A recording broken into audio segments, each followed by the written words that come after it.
तो hey guys, welcome back to my channel. जैसा कि आप जानते हैं कि मैं प्रतियोगिता साहित्य क्वेश्चन बैंक की हिंदी पेपर 2 का सीरीज़ वाइज वीडियो लेकर आ रही हूं। और ये क्वेश्चन बैंक है तो यूनिट वाइज मैं करवा रही हूं, जिसमें मैंने कल यूनिट 1 जो कि भाषा विज्ञान है उसका 1 से 60 तक प्रश्न करवाए थे। आज हम उसके आगे पढ़ने वाले हैं, लेकिन उसके पहले मैं आपको एक और इम्पॉर्टेंट जो पेज है वो पढ़ाना चाहूँगी, क्योंकि ये यहाँ से प्रश्न बनते हैं भाषा विज्ञान का राजभाषा अधिनियम और राजभाषा आयोग से। तो वो एक बार आप नोट कर ले या फिर आप स्क्रीनशॉट करके लिख ले, देख ले, जिससे आपको हेल्प मिलेगा एग्जाम में। देखिए, ये राजभाषा आयोग है। संविधान के अनुच्छेद 344 के अनुपालन में राष्ट्रपति के द्वारा 7 जून 1955 को राजभाषा आयोग का गठन बाल गंगाधर खेर यानी कि बीजी खेर की अध्यक्षता में किया गया है। ये इम्पॉर्टेंट चीज़ है। ये जो पेज है बहुत ज़्यादा इंपॉर्टेंट है। यहाँ से बहुत तरह के सवाल बनते हैं, इसलिए मुझे लगा कि इसके ऑब्जेक्टिव करवाने से अच्छा है कि मैं ये पेज ही आप लोगों को दे दूँ। तो पहले आपसे पूछेगा कि कौन सा अनुच्छेद के तहत हुआ था। तो 344 अनुच्छेद के तहत राष्ट्रपति ने बनाया था, राजभाषा आयोग का गठन किया था 7 जून 1955 को। और इसके अध्यक्ष कौन थे? तो बाल गंगाधर खेर थे, यानी कि बीजी खेर थे। विभिन्न राज्यों से इसके 20 सदस्य मनोनीत किए गए और आयोग ने अपनी 19 सिफारिशें प्रस्तुत की। अब पूछ सकता है कि राजभाषा आयोग बनाने के लिए आयोग ने कितनी सिफारिशें प्रस्तुत की थी? तो 19 सिफारिशें प्रस्तुत की थी। और इसमें सदस्य कितने मनोनीत किए गए थे? तो 20। अगला हमारा राजभाषा अधिनियम। ये कब बना था? तो 1976 में बना था। और इस अधिनियम के अंतर्गत हिंदी का अधिकाधिक प्रयोग करने के लिए कुछ प्रभावी कदम उठाए गए। इस अधिनियम के प्रमुख प्रावधान हैं इस प्रकार के। अब भारत संघ के राज्य 3 वर्गों में विभक्त किए गए। पहला है क, ख और ग। जो भारत संघ बना था राजभाषा अधिनियम के तहत 1976 में, इसमें भारत को भी जो भी राज्य थे उसको 3 वर्गों में विभक्त किया गया। पहला है कि उत्तर प्रदेश, क में आता है उत्तर प्रदेश, मध्य प्रदेश, बिहार, राजस्थान, हरियाणा, हिमाचल प्रदेश और संघ क्षेत्र दिल्ली। ये सभी हिंदी भाषी प्रदेश हैं। ये क में कौन से हो गया आपको याद कर लेना है, क्योंकि यहाँ से प्रश्न बनते हैं। ख में कौन से है ये आपको याद करना है।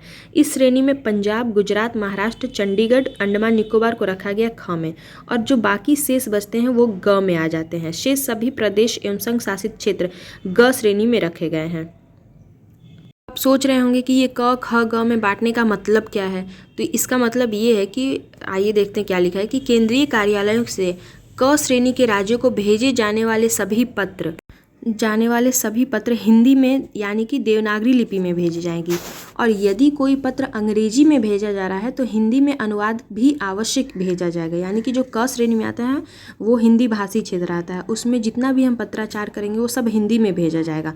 और अगर इंग्लिश में अगर हम कोई भेजते हैं तो उसका हमको हिंदी अनुवाद भी भेजना पड़ेगा। यानी कि जो क श्रेणी है जिसको हम हिंदी बेल्ट कह सकते हैं। दूसरा इसमें यूपी, बिहार, ये झारखंड ये सब आता है। दूसरा होता है ख। अब ख श्रेणी के राज्यों में पत्र व्यवहार हिंदी और इंग्लिश दोनों भाषा में भेजा जाएगा, जिसमें आता है हिमाचल प्रदेश, गुजरात, राजस्थान, ये सब में हिंदी और इंग्लिश दोनों में भेजा जाएगा। और तीसरा ग श्रेणी, इसमें राज्यों में जो पत्र व्यवहार होगा वो अंग्रेजी में ही किया जाएगा। जैसे हमारा साउथ ईस्ट हो गया, जैसे तमिलनाडु, हमारा नॉर्थ ईस्ट का हो गया, केरल हो गया, तो यहाँ पे हम जो भी पत्र भेजेंगे वो सिर्फ इंग्लिश में ही भेजेंगे। इसके अलावा हमारे जो केंद्रीय कार्यालयों में हिंदी में आगत पत्रों का उत्तर अनिवार्यतः हिंदी में ही दिया जाएगा। जो भी केंद्र सरकार का जो भी ऑफिस है वहाँ पे अगर जो पत्र हिंदी में आ रहा है तो उसको जवाब भी हम हिंदी में ही देंगे। इसके अलावा 5वां नंबर है कि केंद्र सरकार के कार्यालयों में सभी प्रपत्र रजिस्ट्रार हिंदी और अंग्रेजी दोनों में होंगे। केंद्र सरकार में कर्मचारी हिंदी अंग्रेजी में भी टिप्पणी लिख सकते हैं। तो ये जो पेज था ये बहुत ज़्यादा इंपॉर्टेंट था। यहाँ से बहुत सारे क्वेश्चन बनते हैं अलग अलग तरीके से, तो आप इसको अच्छे से याद कर लीजिएगा, स्क्रीनशॉट लेके रख लीजिएगा और इसको रिवाइज कर लीजिएगा एक बार। अब आगे हम क्वेश्चन बढ़ते हैं अपना 60 से 110 क्वेश्चन की तरफ। 61 क्वेश्चन से हम करवाने वाले हैं। अगर इससे पहले का क्वेश्चन 1 से 60 तक आपने नहीं देखा है तो जाके मेरे चैनल के प्लेलिस्ट में आप देख सकते हैं। अब हमारा पहला क्वेश्चन कि हिंदी का विकारी शब्द नहीं है क्या? तो अवयव ये हिंदी का विकारी शब्द नहीं है। ग्रामर से भी आपके एग्जाम में क्वेश्चन बनते हैं भाषा विज्ञान में। इन गामन में छोड़िन के पीहर ए, यह किस बोली का वाक्य है? तो ये ब्रज भाषा का वाक्य है, ब्रज बोली का। इनमें से कौन सा मेल उचित नहीं है? तो ब्रज भाषा खड़ी बोली ये पश्चिमी हिंदी में की है, बिल्कुल सही है। अवधी बघेली पूर्वी हिंदी की है। पूर्वी हिंदी में मैंने सिखाया था आपका कि ABC अवधी बघेली छत्तीसगढ़ी इसका ट्रिक होता है। और पश्चिमी हिंदी का है बाबू ब्रजलाल खरे हैं कन्नौज में, तो इसका ब्रज मतलब ये पश्चिमी हिंदी में आ गया। मारवाड़ी छत्तीसगढ़ की भाषा है जो कि राजस्थान में, तो नहीं, ये गलत है, मारवाड़ी छत्तीसगढ़ में नहीं होगा। और भोजपुरी मैथिली बिहारी में होगा, बिल्कुल सही है, क्योंकि बिहारी का ट्रिक मैंने बताया था मैम भी, यानी कि मैथिली, मगही और भोजपुरी, तो ये बिहारी का हो गया। अगला क्वेश्चन है कि इसको हम स्किप करेंगे, इनमें से हिंदी का एक रूप नहीं है क्या, तो इसमें हिंदुस्तानी को लिखा गया, तो मैं थोड़ा सा इस पर कन्फ्यूज हूँ, इसलिए मैं इसको अभी नहीं करवाऊंगी। नेक्स्ट क्वेश्चन हमारा 65 नंबर की राजभाषा आयोग का गठन कब हुआ। अभी अभी हम लोग पढ़े हैं 1955 ईस्वी में हुआ था।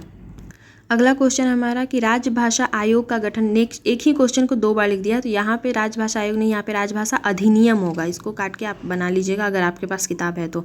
राजभाषा अधिनियम का गठन हुआ था 1976 ईस्वी में। अगला क्वेश्चन है राजभाषा अधिनियम के अनुसार इनमें से ख श्रेणी के अंतर्गत कौन राज्य नहीं आता है। तो हमने अभी पढ़ा है कि गुजरात, पंजाब, महाराष्ट्र ये ख श्रेणी में आता है, लेकिन हिमाचल प्रदेश ये क में आता है। तो इनमें से किस भाषा में संस्कृत के तत्सम शब्दों का प्रयोग सबसे कम हुआ है। तो हिंदुस्तानी में तत्सम शब्दों का प्रयोग बहुत कम हुआ है। अगला क्वेश्चन है दक्कनी हिंदी का दूसरा नाम क्या है। तो हिंदवी कहते हैं दक्कनी हिंदी को। 17 नंबर क्वेश्चन है कि भारतेश्वरी बहुबली राम नामक रचना के रचयिता कौन है। तो शालिभद्र सूरी हैं। 84 सिद्धों में पहले सिद्ध कौन से हैं। तो लुइपा है। 84 सिद्धों में पहले सिद्ध लुइपा को माना गया है। 72 है आजू हों गाये चराबनु गयो, यह पंक्ति किस बोली की है। तो ये ब्रज भाषा में बोली है ये। हिंदी में रचना की दृष्टि से वाक्य कितने प्रकार के होते हैं। तो 3 प्रकार के होते हैं। कीर्तिलता किस भाषा की रचना है। तो औहट की है। आपको पता है कि कीर्तिलता ये विद्यापति की है और विद्यापति औहट में कीर्तिलता और कीर्ति पताका उन्होंने लिखा है। इनमें से कौन सी बोली पूर्वी हिंदी की है। तो बघेली, अवधी बघेली छत्तीसगढ़ी, बार बार मैं रिपीट करती हूँ ABC। तो बघेली ये पूर्वी हिंदी की भाषा है, बोली है। 84 वैष्णव की वार्ता ये क्या है। तो ये ब्रज भाषा की गद्य रचना है। वल्लभाचार्य के जो शिष्य थे इसमें, उनके जो पुष्टि मार्ग के संप्रदाय थे वल्लभाचार्य, उनके शिष्यों की इसमें जीवन रचना ये सब चीज़ के बारे में बताया गया है। 84 वैष्णव की वार्ता ये ब्रज भाषा की गद्य रचना है। अगला है 252 वैष्णव की वार्ता के लेखक कौन है। तो ये गोकुलनाथ हैं। अष्टायाम के रचयिता कौन है। नाभादास। अष्टायाम के रचयिता नाभादास हैं। राजभाषा अधिनियम कब बना। तो 1976 में बना है। इनमें से कौन सुमेलित नहीं है। तो सौरसेनी ब्रज भाषा से संबंधित है, सही है। मराठी महाराष्ट्री है। पूर्वी हिंदी अर्धमागधीय भ्रंश से बना है और पंजाबी व्राचर से बना है, ये गलत है। अगला क्वेश्चन इनमें से क्या ठीक नहीं है। मैथिली बिहारी हिंदी है, बिल्कुल सही है। मारवाड़ी राजस्थानी हिंदी है, सही है। और कन्नौजी पश्चिमी हिंदी है, सही है। बुंदेली पूर्वी हिंदी है, ये गलत है। उत्तम पुरुष में एक वचन का सर्वनाम हाँ किस बोली का सूचक है। तो ये ब्रज भाषा में बोलते हैं। इस समय हिंदी क्षेत्र के अंतर्गत कितने प्रदेश आते हैं। तो इस समय हिंदी क्षेत्र के अंतर्गत 10 प्रदेश आते हैं। अगला है भूतकाल के कितने भेद होते हैं। तो 6 भेद होते हैं भूतकाल के। और सही मेल कौन सा है इसमें बताना है कि कन्नौजी इटावा में बोली जाती है, सही है। ब्रज भाषा हाथरस में बोली जाती है, सही है। बुंदेली झांसी में बोली जाती है। आप सबको याद ही होगा, बुंदेलो हर बोलो के मुँह हमने सुनी कहानी थी, खूब लड़ी मर्दानी वो तो झांसी वाली रानी थी। तो डी तो बिल्कुल सही है। अब भोजपुरी जो है वह लखनऊ में नहीं बोली जाती है, ये गलत है। अगला है रामायण किस भाषा में रचित है। तो संस्कृत में है। पाली किस धर्म की भाषा है। तो बौद्ध धर्म की। देखिए पाली बौद्ध धर्म की भाषा है और वहीं जैन धर्म पूछ लेगा तो उनकी भाषा प्राकृत थी। अगला है अपभ्रंश काल में बोलचाल की भाषा का नाम क्या था। तो ये देश भाषा कहा जाता था अपभ्रंश काल में बोलचाल की भाषा को। अगला है बैसवारी बोली का दूसरा नाम क्या है। तो ये अवधी है। अवधी का दूसरा नाम बैसवारी भी है। पहाड़ी भाषा का विकास किस अपभ्रंश से हुआ है। तो खस अपभ्रंश से हुआ है। पहाड़ी भाषा खस अपभ्रंश से निकला है। नेक्स्ट है सौरसेन प्रदेश किसके नाम पर पड़ा था। ये सूरसेन के नाम पे सौरसेन प्रदेश पड़ा है। अगला है वर्ण रत्नाकर इनमें से किसकी कृति है। तो ज्योतिश्वर ठाकुर की है वर्ण रत्नाकर। इनमें से दामोदर शर्मा की कृति कौन सी है। तो उक्ति व्यक्ति प्रकरण दामोदर शर्मा ने लिखा है। नेक्स्ट है हमारा अपभ्रंश का पहला कवि किसे माना जाता है। तो स्वयंभू को अपभ्रंश का पहला कवि माना गया है। और किसने माना है। तो ये राहुल सांकृत्यायन ने माना है। इनमें से गलत जोड़े को अलग कीजिए। तो विद्यापति कीर्तिलता बिल्कुल सही है। हेमचंद शब्दानुशासन बिल्कुल सही है। राम सिंह पाहुर दोहा लिखे थे, ये भी सही है। और दामोदर शर्मा वर्ण रत्नाकर नहीं लिखे हैं। दामोदर शर्मा कौन से लिखे हैं। तो उक्ति व्यक्ति प्रकरण दामोदर शर्मा की है। और वर्ण रत्नाकर ज्योतिश्वर ठाकुर की है। अगला है अपभ्रंश भाषा का प्राचीनतम प्रयोग किस साहित्य में हुआ है? तो जैन साहित्य में। और अपभ्रंश भाषा का प्राचीनतम प्रयोग किस साहित्य में हुआ है? देखिए दो क्वेश्चन एक ही बार बहुत जगह दे दिया हुआ है, तो मुझे थोड़ा सा यहाँ पे कन्फ्यूजन है, इसलिए मैं इसको अभी स्किप करके चलूँगी। अगला क्वेश्चन है 98 नंबर क्वेश्चन। अगला है हमारा कि अमीर खुसरो का जन्म स्थान इनमें से किस जिले में? तो कासगंज में है। और फर्रुखाबाद में बोली जाने वाली बोली का नाम इनमें से क्या है? तो कन्नौजी बोला जाता है फर्रुखाबाद में।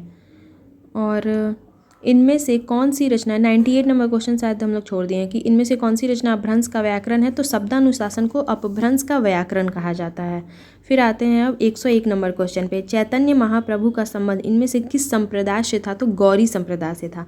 चैतन्य महाप्रभु गौरी संप्रदाय से थे और ये बंगाल के रहने वाले थे। जैसे ये बंगाल में थे और ये ऐसे ही यहाँ पे हमारे यहाँ वो थे, गीत गोविंद लिखे थे जयदेव ने, दोनों की तुलना की जाती है। लहंदा भाषा का विकास किस अपभ्रंश से हुआ है? तो ये पैशाची अपभ्रंश से हुआ है। अगला क्वेश्चन 103 नंबर पर। अगला है कि कौन सा कथन असत्य है? तो मराठी भाषा का विकास महाराष्ट्रीय अपभ्रंश से हुआ, सही है। बंगला भाषा अर्धभाषी अपभ्रंश से विकसित हुई, ये गलत है। फिर पहाड़ी भाषाओं का विकास खस अपभ्रंश से हुआ, सही है। और सिंधी भाषा ब्राचर अपभ्रंश से विकसित हुई है, ये भी सही है। देखिए आपको जो गलत है उसको तो देखना ही है, लेकिन जो सही है उस वाले को भी देखना है, क्योंकि क्या पता एग्जाम में उससे क्वेश्चन बन जाए। 104 नंबर क्वेश्चन, इनमें से वियोगात्मक भाषा कौन सी है? तो अपभ्रंश को हमेशा से ही वियोगात्मक भाषा कहा गया है। अपभ्रंश जब साहित्यिक भाषा थी उस समय बोलचाल की भाषा कौन सी थी? तो ये देश भाषा उस समय। 105 नंबर क्वेश्चन आप देखेंगे कि अपभ्रंश को अगर साहित्य में यूज किया जाता था तो बोलचाल की भाषा में देश भाषा का प्रयोग किया जाता था। 106 नंबर क्वेश्चन है कि इनमें से कौन सी कृति राम भक्ति शाखा से संबंधित नहीं है? तो चित्रावली राम भक्ति शाखा से नहीं है। भरत मिलाप है, रामाष्टयाम है और हनुमान नाटक है। अगला है हमारा 107 नंबर, भला हुआ जो मारिया बिहणी महारा कंतु, यह पंक्ति किस कवि की है? और ये क्वेश्चन बार बार एग्जाम में पूछे गए हैं, तो ये मुंज कवि की पंक्तियां हैं। सही जोड़ी को छाटिए। पुष्पदंत भविष्यत कहा, सही है। गलत है। राम सिंह शब्दानुशासन गलत है। राम सिंह तो पाहुर दोहा लिखे हैं। देवसेन महापुराण, ये भी गलत है। स्वयंभू पौमचरी लिखे हैं। पौमचरी किसकी है? तो स्वयंभू की, ये सही है। इनमें से जनसंचार का माध्यम क्या है? 109 नंबर क्वेश्चन, तो रेडियो, टेलीफोन, मोबाइल फ़ोन और पुस्तकें। तो रेडियो जनसंचार का माध्यम है। 110 नंबर क्वेश्चन है कि जनसंचार का माध्यम नहीं है, इसमें पूछ रहा है, तो रेडियो, टीवी, टेलीफोन, डॉक्यूमेंट्री। तो डॉक्यूमेंट्री मुझे लगता है कि जनसंचार का माध्यम नहीं है। तो आई होप आप लोग को ये वाली सेशन अच्छी लगी होगी। और आपको मैं देखिए अब इस वक्त मैं बोलूँगी कि यूट्यूब ज़्यादा से ज़्यादा देखना बंद कीजिए। आप जितना पढ़े हैं उसको बार बार रिवाइज़ कीजिए। तो और चलते फिरते 10 मिनट 15 मिनट की ऐसी कोई वीडियो जब आप फ्री बैठे हैं तब आप देख लीजिए, उसके लिए कोई दिक्कत नहीं है। लेकिन मैं यही कहूँगी कि जितना ज़्यादा हो सके आप खुद से पढ़िए जितना, क्योंकि क्या होता है ना कि हम सब लोग की आदत है, हम चाहते हैं जितना ज़्यादा से ज़्यादा हो सके हम चाहते हैं कि सब सारी किताबें पढ़ लें। यूट्यूब पे जितने भी सोर्स हैं सबको देख लें, तो ये नहीं होता। इससे हम बस कंफ्यूज होते हैं और कुछ नहीं होता है। आपने जो भी नोट्स बनाए हैं आप देखिएगा तो आपके पास 2-2 3-3 कॉपियाँ भरी होंगी, तो उन कॉपियों को पलटिए और उसको देखिए कि आपने जो पढ़ा है वो उसमें से आप कितना कर पा रहे हैं। और ज़्यादा से ज़्यादा ऑब्जेक्टिव और PYQ बनाने की कोशिश कीजिए, क्योंकि एग्ज़ाम में क्या होता है ना, जितनी क्वेश्चन हमारी नज़रों के सामने से गुजरती है उतना ज़्यादा वो अभी लगेगा कि याद नहीं हो रहा है, लेकिन एग्ज़ाम में वो रिकॉल हो जाता है। तो बस यही मैं कहूँगी, और प्रैक्टिस जितना ज़्यादा कर सके आप उतना ज़्यादा कीजिए। तो मिलते हैं नेक्स्ट वीडियो में। Till then bye bye. अगर चैनल पर पहली बार आए हैं तो प्लीज़ सब्सक्राइब कर दे, और पुराने सब्सक्राइबर तो लाइक कर दे। आप लोग लाइक नहीं करते हो।